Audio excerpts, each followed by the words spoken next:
সে আমাকে করার জন্য তো এগ্রেসিভ হতে আমি কিন্তু অপু বুবলির মতো আমি প্রেগনেন্ট তার বাচ্চার মা এটা আমি কখনোই বলবো না। ওনার কয় টাকা আছে? উনি তো বিলিনিয়ার্স এখনো হয় নাই সাকিব, রাইট? উনি 100 কোটি টাকাও এখনো নাই। সো 2-4টা ফ্ল্যাটের মালিক তো আমার ফ্যামিলির লোকজনও আছে, আমিও আছি, তো ডাজন্ট ম্যাটার অফ দ্যাট।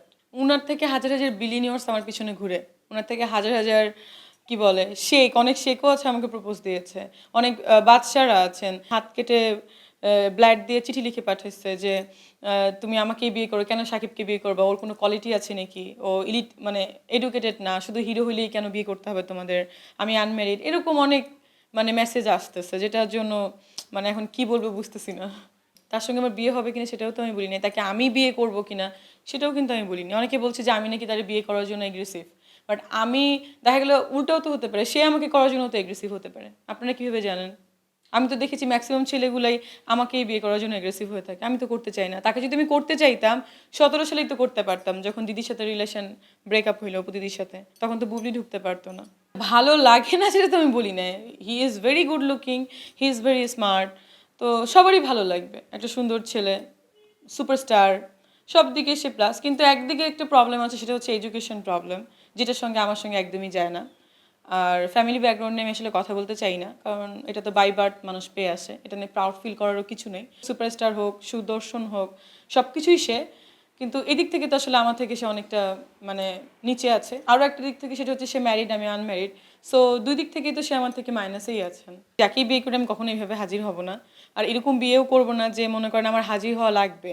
সেটা যদি সাকিব খানও হয়, তার সাথে যদি আমার বিয়ে করাও লাগে বা হতেও পারে বা নাও করা লাগে, বা সালমান খানও হয়, সে যদি আমাকে প্রায়োরিটি না দেয়, আমি মিডিয়ার সামনে এসে বলবো আমি প্রেগনেন্ট তার বাচ্চার মা, এটা আমি কখনোই বলবো না। সে যদি স্বীকার করতে না চায়, মিডিয়াকে বলে আমার লাভকে? আমি তো মিডিয়াকে দেখাই বিয়ে করি নাই যে আমি মিডিয়াকে বলবো। এখানে আমি মানে অপু দিদি বা বুবলি আপুর এই বিষয়টা আমার খুবই অপছন্দ হইলো, যে স্বীকৃতি দিতে চায় না, তুমি সামনে এসে স্বীকৃতি চাইছো, তো এটা তো আসলে নিজেকে ছোট করা ওয়ান কাইন্ডস অফ। আমি এরকম কাজ করবো না। যদি স্বীকৃতি না দিতে চায়, তাহলে আমি নিজেরটা নিজেই চালাবো, মানে যদি কখনো এরকম সিচুয়েশন হয়।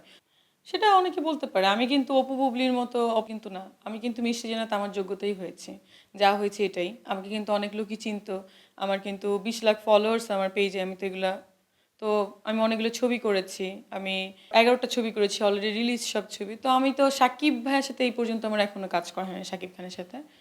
তো উনাকে পুঁজি করে আমার কি যায় আসে? আর এমনও না যে উনাকে আমি উনার বাচ্চা নিয়ে আমি হাজির হয়েছি, বা ওনাকে আমি বলেছিও বা যে আমার বিয়ে হয়েছে, আমি তো সেটাও বলিনি। আমি বলছি সাসপেন্স থাকুক, ঠিক আছে? এটা কিন্তু হতে পারে বিয়ে নিয়েও সাসপেন্স, হতে পারে সিনেমা নিয়েও সাসপেন্স, এটা হতে পারে কিছুই না, এটা হতে পারে অনেক কিছুই, তো হতে পারে, হতে পারে এর মধ্যে প্রশ্নবোধক। নো নো নো, আমি চুরি করে বিয়ে করব না। হ্যাঁ, এটা প্রশ্ন করছে যে তুমি আমাকে ফোন দিয়ে বলছি যে কি অবস্থা, তুমি নাকি বিয়ে করছো, বিয়ে মানে জানাইলা না, বিয়ে করে ফেলছো। আমি স্যার বিয়ে করে ফেলছি মানে কি? নিউজ হয়েছে, বিয়ে করব বা করবো না এটা তো পরের হিসাব। নিউজ তো হতেই পারে অনেক কিছু। এলো খবরের কাগজ, নিখাত, নির্ভীক, নিরপেক্ষ।